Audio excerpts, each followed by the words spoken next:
Welcome back to whatever this is. I am Adam Gilbert with Blueberry Creative, and today we are going to be talking with Courtney and Sally from Kickstand Events, who are event planners here in Wilmington, North Carolina. And I'm going to pitch it to them and let them tell you about who they are, what they do, who they serve, and all that good stuff. So ladies, take it away. Thanks, Adam. We're super excited.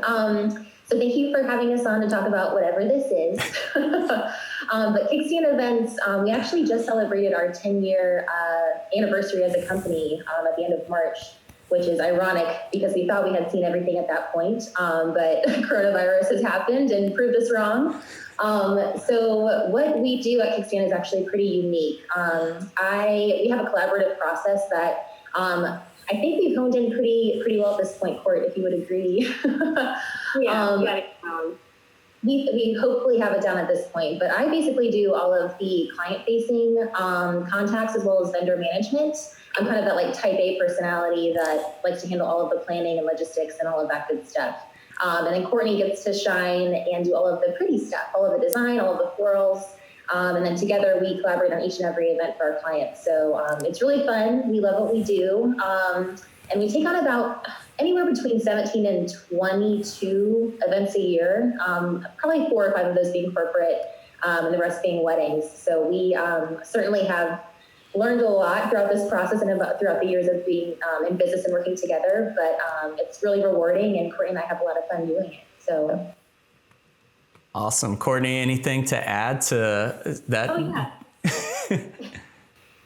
Oh, yeah. Sally and I have definitely a different collaboration experience than you might get in another planner's setting. But I do the design side of things, which means that I do the floral design and the overall look of the event. So what you see whenever you show up.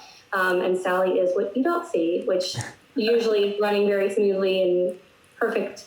So it's really an awesome dynamic that we have because it's not something that I feel like people are used to. They just are used to a planner who puts together a timeline or a floor plan. But it's just a good balance that we have, and we kind of I don't know. I'm a little loose sail, and Sally kind of reels me in. So it's a good dynamic. You guys. I don't know. We definitely find ourselves in a unique situation right now, especially, but in this kind of circumstance and dealing with all of the clients' needs and vendor questions and all of that good stuff, it's really nice to have a business partner who thinks a little bit differently, and we can just kind of put our strengths together to make sure that everyone is on the same page. And it's nice to have the support, especially during the time right now. So it works. Absolutely. It sounds like you guys are a perfect yin and yang and complement each other. And that's obviously shows up in your work and how you guys serve your clients.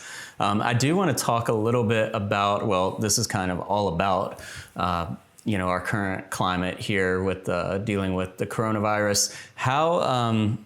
I've got a few questions here. How, kind of broadly speaking, how has this impacted your business and what's been your normal lately? I know this is supposed to be our peak season right now. I mean, as you can relate to that too, it's really, Wilmington is a beautiful place for people to come get married. It's a destination for beach season right now. And it's, again, really popular in the fall too. So right now, frankly, we're supposed to be exhausted. And we are in a very different way than I think you would have anticipated 2 months ago from all of this. So, the week that we found out that this was really getting serious and something to go ahead and be proactive about with our clients. We were supposed to be going into a 220 person event at the yacht club on Wrightsville Beach. And instead, the discussion immediately rolled from day to day to day, do we just have the party for 100 people? Oh, wait, the governor has now announced that it's only 50 people. Oh, wait, now it's only 10 people. So our clients really had to really quickly make a decision to postpone their event for later on in this year. And so that kind of snowballed into all these questions of, okay, well, how long is this going to last? How, you don't be overly proactive with your clients. You're hoping for the best case scenario.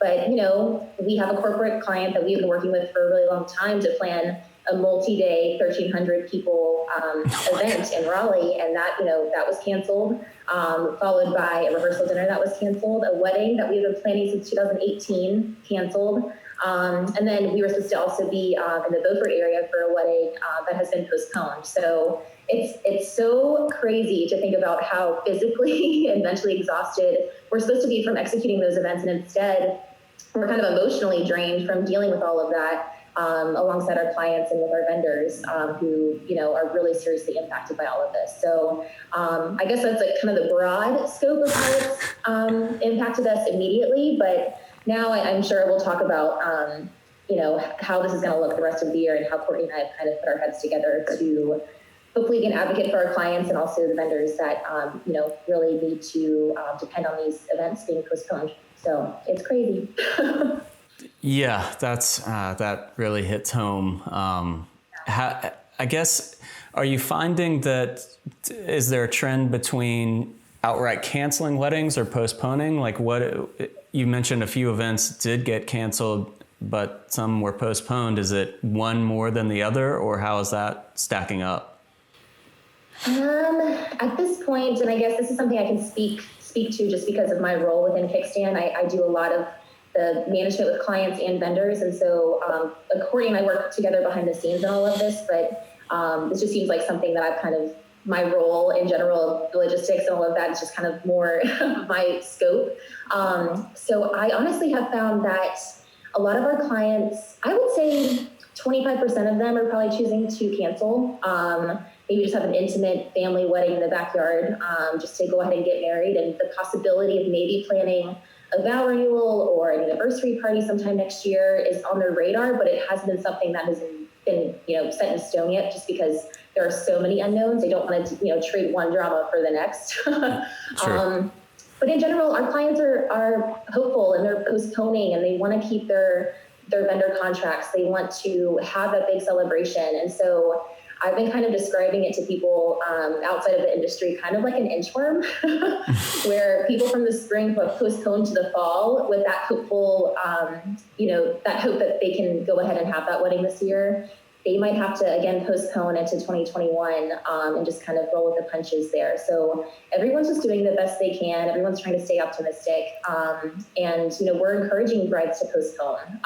It's good. We'll talk about this in a little bit, but it's good for everybody just to support the local vendors here, to support the community here in terms of, the hotels that their guests are going to be staying in, and the restaurants that are going to get business from people from out of town who are visiting, Copper Penny and Tower 7 and all of our favorite places.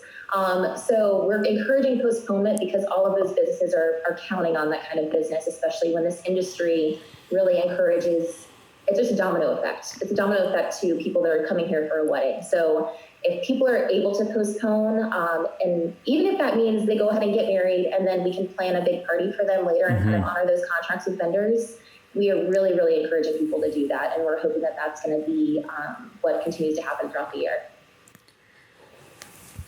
Gosh, that's it's every time I talk about this, it's like I feel like I can kind of forget about it sometimes, and then it's like, oh yeah, that is the reality right now. And I think the inchworm analogy is perfect. It seems like we're kind of just moving as we can, and then new information might cause you to kind of keep on doing this inchworm. You have to keep moving along. What are you gonna do? And I mean, we understand. Courtney and I really have so much empathy. I mean, we work with our clients for months on end in preparation for this day that is so important and that we find such reward in. But we get it. Like, we really understand how emotional this is for their families. And when they make the choice to cancel because there are so many unknowns, like, that's a hard decision to come to, and we understand it. But if at all possible, if there's a chance for people to bounce back and postpone a big celebration that I think this kind of thing in life is worthy of, then we would love to be a part of it for them. So we're just trying to give each client kind of their space to make the best decision. And also, Sally and I were saying earlier that I think it's a personality choice, or I guess based on your personality, you're going to postpone or cancel. So some cancellations have been just because they were engaged for 2 years and they're like, I'm just spent, and they just can't possibly think of anything else they'd rather do less than have a party, regardless of how many people were coming or any of that. They just really, they can't mentally take it on. And then there are other people who have been engaged for 4 or 5 months, and then they're like, it's fine, we'll postpone, no big deal. But I think it's also just it's just their personality. That's just how they're going to react. And it's impossible to know if you have 15 weddings, what each of their personalities are going to be to postpone or to cancel. So, like Sally said, we just had a handful of cancellations, waiting to see kind of, I guess, what the fall holds. But I think it's just going to be, we're just going to be inching along. We're going to be a little inchworm on each other's backs. Maybe even a slinky. I don't know. some kind of repetitive movement. Yeah.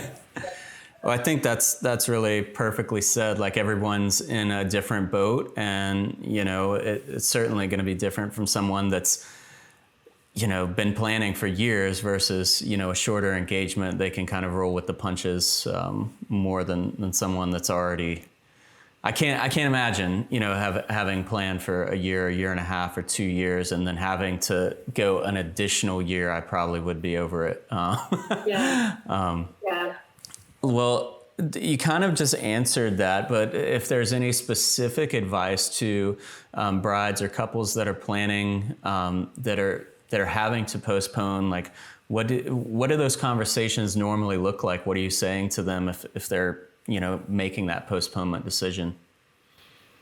Yeah, and I mean, how this all started, it was really hard to predict, and frankly, it's going to continue to be hard to predict because you want the best case scenario to happen for your clients, but obviously we're trying to be as proactive as possible. So what that process normally looks like is we kind of have a pulse check with the client and just kind of see like where their anxieties are, what their thought process is. As we kind of talked about, a lot of these girls and guys want to go ahead and just get married. Like, that's the important part of all of this, which has actually been really heartwarming, is that is really the main priority. But, on the other hand, they want to celebrate. So, okay, what does that look like? Typically, what I'll do is we'll talk to the client, touch base, and then from there, I'll go ahead and reach out to the venue just to get some available dates and options and just kind of what the deposit looks like and just financially what that possible reinvestment might look like. From the dates that they give me, I go ahead and give that back to the client for them I tell them to pick like a top 3 or 5 dates that they would be okay with. Yeah. And then I do kind of a wide net out to all of their vendors, because if possible, I want to include all of those vendors all over again for the possible postponement date, just because there's deposits that are already placed and people are trying to be supportive and go ahead and, transfer those deposits to the new date. So ideally it would be the same like dream vendor team for them. It would just be a new date. So once we kind of get all of that information ahead of us, I leave it up to the client to make that decision if they would like to postpone. So that's kind of how it's been handled so far. The discussion for the fall might look a little different because we do have time over the summer to help them plan their possible adjustments to their guest list, whether that looks like a 50-person guest list, 100-person guest list, or if they can go ahead and keep their ideal 200 plus guest list, then we can go ahead and send invitations out that way. So, but yeah, it's kind of, we're going to have to see what happens throughout this phase 1, then phase 2, and kind of see when phase 3 could happen. That'll be a huge, I think, game changer for how we can handle our fall brides in a similar way. Well, I guess a follow-up to that, like, when you're reaching out to vendors, how are the vendors reacting? Do you find that most people are just trying to be supportive and do whatever they can? How are they working with deposits? Or if they're not available for a date, like if that's occurred, like what's the protocol there? Yeah, so basically, everyone has been amazing. Good. Everyone understands that this is a once-in-a-lifetime moment in history that we are all struggling through together. And the fact of the matter is, I think in this industry, as you can relate, Adam, we are all in this because we love that like warm, fuzzy reward of how important this day is for people, and we love to capture it. We love to be a part of it. So really, as important as the day is to the couples, it's equally important to us as the vendors. So they have been incredibly supportive. No one has given us really any struggle of how to handle adapting to a new date. Cancellations get a little sticky, and maybe Courtney can talk a little bit about what that looks like, because there is a lot of work that goes into this ahead of time. There's a lot of preparation. There's a lot of reservations that are made. So when a client chooses to cancel, it gets a little bit more tricky. But postponing, I mean, it's been going to be interesting going into 2021, because as you know, there's a big opportunity cost with events. If a client that we were planning in 2020 reschedules into 2021, that's a date that we can't book a new client for. And so that's something to consider in terms of if planners feel comfortable, and any vendor, if it's in their best interest to have a rescheduling fee of some kind, while being sensitive to the fact that this is a financial struggle for us as an industry, but also for our clients. So it's a little case by case, but in general, vendors have been amazing. And it's been really, again, heartwarming to see everyone kind of pull together behind their clients. But I'm sure Courtney can talk a little bit about what the cancellations and all of that looks like for the design vendors, especially. Yeah. So at least for the the vendors that I work with, rentals and lighting and linens and the decorative part of it, they can take on multiple events in a day because they have different staggered delivery times. Mm-hmm. So it isn't the same as a photographer who would just basically be like, I can only have this one wedding, or a videographer, or anybody who can only just have one wedding a day because they're only one person or one team. Mm-hmm. So the rentals and whatnot usually are fine because they're like, oh, whatever, it's another day. We're just pushing it further back. There are a couple times where we've had vendors order special chairs or tables or custom builds or something that has been kind of sticky, I guess the word is, that we wanted this special thing for an event and that event is postponed or canceled. Well, now what? So it's that is part of the risk that you take as a business owner, that maybe that could happen. Same with anybody, that you just take that risk. But so far it's been, everybody is in the same boat in terms of like, we want these events to happen, but our hands are tied. We can't. So I think everybody is being really supportive. The vendors are all being very supportive. And we're, like Sally said, we're trying to understand where our brides are coming from, but also our brides, we are advocates for our brides. That is our role as event planners, designers. That is our role. But we also have a little bit of a loyalty to our local community and the local vendors because we work with them all the time. So this Bride Day is super special to us and means a lot, and puts food on our table and puts food on a lot of people's tables. But on the flip side of the coin, we work with vendors day after day. So we want to try to support them as well. So it's tricky when you have someone wanting to cancel and then you want to support them, but then the other people who are being asked potentially for a refund or rescheduling or any of that, we kind of got in the middle a little bit of that, where like Sally said, it's case by case, and we're trying to figure out what to do in those circumstances. I think it's been interesting to that point. It's kind of educational to the brides. Like, okay, if I choose to cancel my event, why is this vendor not refunding my deposit? And just, okay, what goes into saving your date? And just, it is tricky because it's just not something that they've considered or thought about, because that's not a business that they run. And but it is encouraging that it seems like from both sides, from a vendor side or a couple side, everyone has at least is trying to understand from their perspective and doing whatever they can to be supportive and to be helpful. Yeah, I think everybody has an iron in the fire, so everybody has something to risk there, where we are trying to educate like why that deposit, what that deposit went towards, especially if that deposit was made several months ago. If the deposit was made at the beginning of the pandemic, fine, that's one story. But several months ago, we explaining that, and sometimes frankly it's just not worth you might get some clients that are pushing back so hard that you're just, no matter how much you explain, it doesn't matter. So we have seen some vendors just say, I'm not going to put up a fight because I don't want to cause this person any more trouble or cause myself any more trouble, and I'm just going to refund the money. Not everybody is like that. Some people are going to stand their ground, but it's, again, a case-by-case basis, where some brides are not as understanding as others or might just be totally done. So it's definitely a tough situation, and we really have only encountered that one time. Good. And hopefully won't have to again, but at the same time, wanting to be understanding of both sides.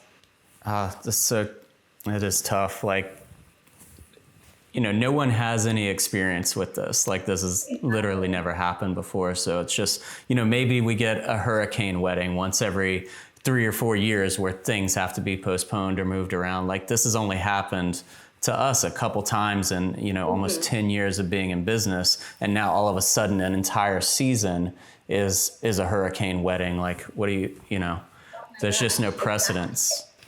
We went through a lot of lessons learned during Hurricane Florence. And, we had to immediately replan 5 events that were supposed to be on Balkan Island, which was completely inaccessible during that fall. So we learned, how to kind of firm up our contracts a little bit so that we felt like we were protected in some ways. And also, we kind of had that, it felt like a warm up. At that point, that was the most stressed out I've ever been, ever. But now looking back, I'm so glad we went through that experience as a company and with our clients, because I think it allowed for us to react well during this whole circumstance, for our clients as well. So it's just funny how you look back on things and you're like, wow, that was hard, but I learned a lot. And I think that's going to happen a lot with the vendor community here too. We're, like Courtney said, we're all looking out for each other. And if contracts need to be firmed up, if other wedding planners need advice about how they can safely go about events, like Courtney and I were happy to talk to them as well about it too. So in general, as a community, this is just about coming together and making sure that our clients feel safe and that our vendors feel protected too. So hopefully in a year or 2 from now, we can look back and say, wow, okay, we got through that and the industry has bounced back stronger than ever. So yeah, sorry, 1 second. Yeah, I think, it's one of those community over competition things, and hopefully we're all better for it, and it's just stronger going forward whenever this does clear up. Switching gears a bit, how do you think, fast forwarding to 2021, 2022, how do you think events will change permanently because of this sort of stuff, like social distancing? What does that look like? Smaller guest lists? Like, what do you think will happen if you can look into your crystal ball for the future? Courtney had some fun ideas about this. Of course, last week I was just thinking, I have a checklist of things that have to happen in terms of vendors, like food service and what size are the dance floors and how do we set up ceremony chairs that people feel comfortable, and all of this. How does the floor plan look? Do you do traditional seating? Do you have to do kind of like a more social vibe? But Courtney had some fun ideas about this too, because I think it actually could be kind of cool. Like the outcome from all of this could be kind of fun. Yeah, and I think part of it is you have to look short term, so short term versus long term. So short term, during the restrictions, what does that look like? Is that individually packaged dinner and everyone wearing gloves and Lysoling or disinfecting everything? What does that look like short term? And maybe having a list. So for the record, I did not make a list because that is sadly making list. I did not make a list. I have it up here. Having a short-term list of things that you need to do. And then having a long-term list that is how is this going to impact brides who are attending these weddings? So imagine the fall weddings. You have all these restrictions and different setups and floor plans and just a different environment, I guess. And then the brides who are not engaged yet attending those weddings, what does that mean? Are they going to adapt some of the things that they did there for their 2021 or 2022 wedding? We did get an inquiry for 2022, which blew my mind. So you can't stop love, Courtney. What? You can't stop love. People are going to do it. Looking at what it's going to be like if brides who are having this 2022 weddings are attending these 2020 events, what is that going to do to them? But also just like using this as an opportunity to get creative. So Sally and I talked a little bit earlier, I said like prepackaged meals. So there was a bit of a discussion that's a completely different topic about sustainability and single-use plastics potentially causing more problems now because everybody's throwing things away for sanitation reasons. But if you imagine like, okay, we really wanted to have a barbecue buffet dinner. There's vendors in town that specialize in that. And how can we reinvent that instead of having a buffet? Could we have like a cool grab and go recyclable box with like a little note inside and a compostable fork or spork and like just a fun little meal spread out a little bit more, like if you had more outdoor events or even at venues that have an indoor-outdoor option, having both of those spaces available. I think that there's just an opportunity to get creative here instead of worrying so much about how it's changing everything. You know, change doesn't necessarily have to be a bad thing. It could be an opportunity to do something new and different.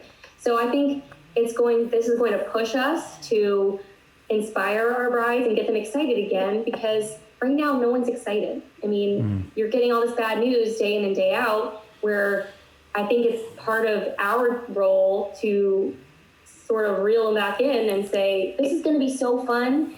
And you're going to be able to tell your grandchildren, I got married at the end of a pandemic. And look how cool it was. Look how awesome we look. Look at the sustainable products that we purchased. Look at the local vendors that we use. Look at the fish market that we supported, etc. I just got chilled. Sorry, that was like a little dorky of me to get chilled. But like that's exciting to me. And to see these small family-owned businesses not be able to work and who depend on events and larger headcount, how can we make it still awesome for them and just get creative with it? You know, I just think that there's an opportunity here that is waiting for us to address it.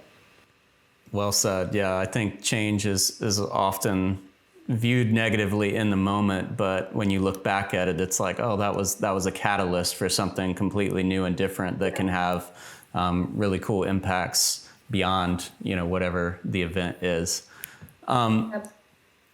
Switching gears again, do you think this will affect clients' like overall budgets, or are they just going to allocate their funds differently? If say the wedding is forced to be smaller, if someone was planning of 150 guests and now they're planning for 50 because there's no other option, do you think that will change their budget, or how will that work? I know, we were kind of talking about that too. Like, part of our job is to tell clients how to use their budget efficiently and where to save and where to splurge, just based on their personality and their priorities in general. That's how we move forward with vendor recommendations that we think would be a good fit for them. And then how Courtney built all of the design to make sure that it's a reflection of them and their relationship and their personalities and all of that. So when you think about the fact that, we were going to have 300 people, and then now we can maybe have, let's say 50 to 100 people at a wedding. That honestly is kind of a cool, I think in general, the budgets, it will be hard to maybe spend the amount of money that they were planning on. But I think having the budget in mind could make it even more authentic and really bring in ways for them to splurge in some really, really cool ways that are going to be special for that intimate group that they have. And, whether that's like Courtney mentioned, whether that's, supporting some local businesses and bringing them in any capacity that we can, I think it's going to be something that we would love to do, in terms of like food service and otherwise, just, what the favors look like, what the welcome bags look like. So maybe having some different ways that originally the client wasn't sure was going to be able to be a part of their budget. We can now say, hey, let's make this really, really memorable and special for you guys who deserve it, and for your guests. They're taking a lot of energy to get here and to make this happen, to celebrate with you. And this is kind of like your VIP group. So let's knock it out of the park. So I am hopeful that we can still support the caterer who really does depend on headcount, maybe we can offer ways to make sure that they are still reaching their bottom line because the menu has changed and they're able to not necessarily depend on headcount like they used to, but they're having, you know, a sushi roller or something as opposed to a buffet. So again, like splurging in ways that I think are going to be really unique is kind of going to reinvigorate this whole process and hopefully get brides excited again, just like Courtney mentioned. But, you know, we'll see how that goes. I think that could be a long-term effect too from all of this. I'm hopeful that that would be one of the long-term effects of all of this. I was going to ask specifically about, vendors that their bottom line is really predicated on how many people are attending. You know, the venues, caterers come to mind, rentals, I guess. But if, you know, if you're having a buffet and then all of a sudden it's like, well, now instead of, you know, 150 people, we're having 50, but we can really create a more dynamic dining experience. And that, you know, is more expensive to do, but now it's the same price and the caterer isn't losing money and the couple and their guests are having a cooler experience than they would have initially. Yeah, exactly. I think there's going to be some really cool ways that people will find their budget maybe used in different ways than originally their headcount maybe didn't allow for. So it's actually kind of exciting to think about. It'll help us kind of get some creative ideas going too. And maybe our vendor meals will level up. Maybe. We can dream. I'll be like pushing for that like pasta station or that sushi roller. The sooner you eat right here, that's what I need. Yeah. We'll have all the. And I think I think people are going to decide what to do with their money based on their personality too. Like what we said about cancellations, that I feel like, you know, if you had $50,000 and you were going to have 100 people and now you can have 50, are you going to continue to spend that money? I think that is a personality difference, I guess. I don't know the word to say. It's just based on your personality. That some people want what they want. They want fancy stuff, and some people are like, I'm going to use this as a way to save money.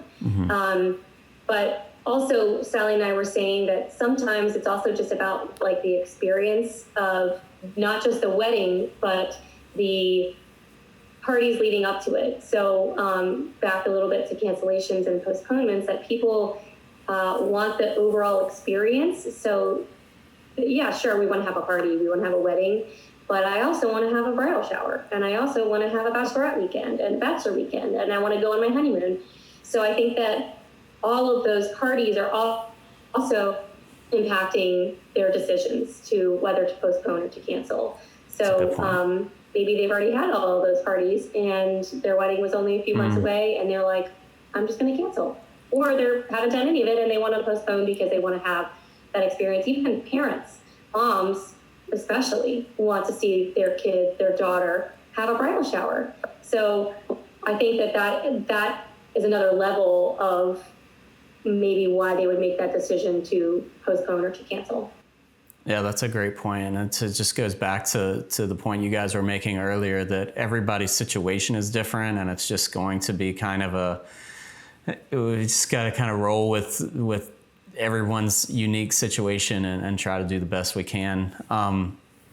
I had specific questions here, but like looking at them, I feel like we've been kind of hitting them along the way. I would say maybe we can wrap this up with one more thing here. What if you could provide, one key piece of advice to other vendors, the wedding industry at large?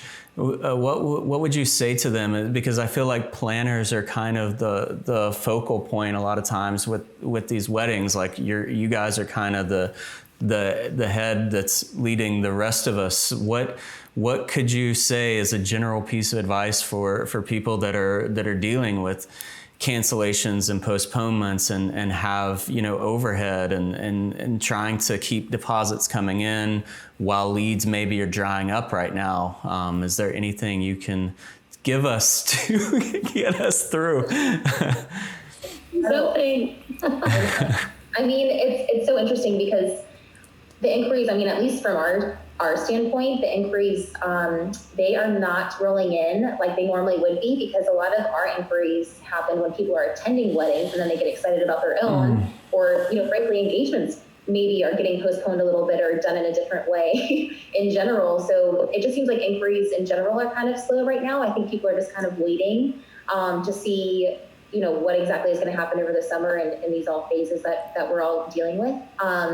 And frankly, how the trickle effect of the industry in general tends to be, people go on a venue tour and then they get a recommendation for a wedding planner. And then from the wedding planner, we kind of give the client a big list of the vendor recommendations that we think they should inquire with. And so it just seems like the whole kind of chain of how it goes is a little different now in general. So I don't know, I think everyone's kind of feeling the impacts of the lack of inquiries right now, which is totally understandable for 2021 too. But this might be an unpopular opinion, or I don't know, but I think we all stay the course. Don't change your pricing, because your service is more valuable now than ever. I think people, in terms of what you do, Adam, they're going to want the video if they continue their wedding in the fall. They're going to want documentation of this kind of thing. Yeah. Photography, some kind of deal. Like, they're going to want photos of this. And guess what? The wedding industry is going to bounce back from this, because when we're able to celebrate again, in my opinion, as a community and as a nation, as in the world, in terms of travel and all of that good stuff, people are going to want to go ahead and do that. I am optimistic that this is a really temporary thing that we're all going to try to navigate and learn from and bring authenticity back. And I think this could be a really positive spin, but there's a huge amount of planners that are, doing different things to pivot and to offer smaller packages or change their pricing because they want to book clients. And I'm thinking that now more than ever, we stay the course, and we are valuable to events in general. And I think now more than ever, people are going to understand that and see that. And so I think if people are able to, don't panic. I'm hopeful that people will see the value of a wedding planner. In some ways, I think it can be considered a luxury expense, but I think in this kind of circumstance, I'm hopeful that this will really allow people to see that in this kind of emotional stress that everyone is dealing with, to have a professional being able to just handle the logistics of figuring all of this out for you, and you can just relax and drink some wine with your fiance and ensure that your wedding planner has this for you, has your back. I'm hopeful that will come to fruition, and then because from there we really support our vendors and have that relationship that again we've built over the last 10 years. I don't want this year or season of time to diminish the fact that we feel comfortable in our pricing, we find value in what we provide to our clients, and we have a vendor team in Wilmington that we strongly recommend to each client that is also valuable. So I don't see this being a negative in the long term, and I am hopeful that other planners see that too. Some planners, they find their worth in the quantity of events that are being held and kind of what their schedules look like. And I'm hopeful, especially in Wilmington, that this kind of elevates everybody to, the quality of events and the authenticity of events and the hard work of vendors. And I think it's actually going to be a really good thing. But Court, do you have anything that you think? Yeah, I think one of the things that I would just suggest is just, in my opinion, I think vendors should stop watching so much news. I think that's part of why, I don't mean don't follow the rules. Sure, make sure you understand what the rules are and what you need to be following. But at the same time, constantly following up on CNN and all of these things and what the doom and gloom, that's what media wants you to see. That is what is upsetting people. It's hard for me to look at the news and not feel upset and thinking, seeing all these projections of what's going to happen in 10 years and how this is going to affect us. That doesn't help me. That doesn't help our brides. That doesn't help anybody, especially in their mental state. So, just start watching other things. Stop watching that stuff because it's going to stress you out. And then you communicate with us. If you are a bride or one of our brides, talk to your vendors, because when you have a long silence, that is a time where you can make decisions that are not good.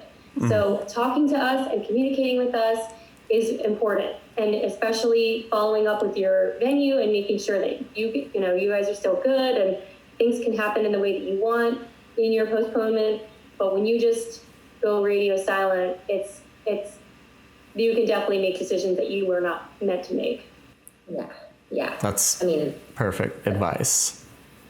I'm a big believer in like your circle of control, your circle of influence. Like, so much of the stuff we consume these days, like there's nothing I can do to change any of this, but yet I'm allowing it to stress me out or cause me to worry or to make weird decisions or to put myself out there on social media, which is like a public place. Like, I'm making these statements and other people are seeing them that, it's like, you would never know this about this person. Maybe you should kind of keep it that way sometimes. No, we're in the industry of making people happy and being a part of their happy state of their life. Like, why blow up your personal page or otherwise with negativity? Like, if we all can just stay the course and stay positive and reach out if a vendor needs help or needs a referral or needs something, I think as a community, if we can just pull together in this, because we're all dealing with it, I don't want anyone to freak out enough where they make a bad business decision they're going to regret in a year and a half or two. Or book the client that is a huge red flag. Just because it's money coming in. Don't put yourself through that. I think if everyone can instead reflect on this time, where they want their business to go, and stay the course, I think everything is going to be completely back to normal, and hopefully your business will be stronger for it at the end of the day. Absolutely. One other thing that Sally and I talked about a little bit is this is just one last little tip. So if we have a bride that's engaged recently and planning for 2021, when you're hiring vendors, first of all, like local vendors, because where is a nationwide videographer? I don't know. But so most of your vendors are local, but that's not what I meant.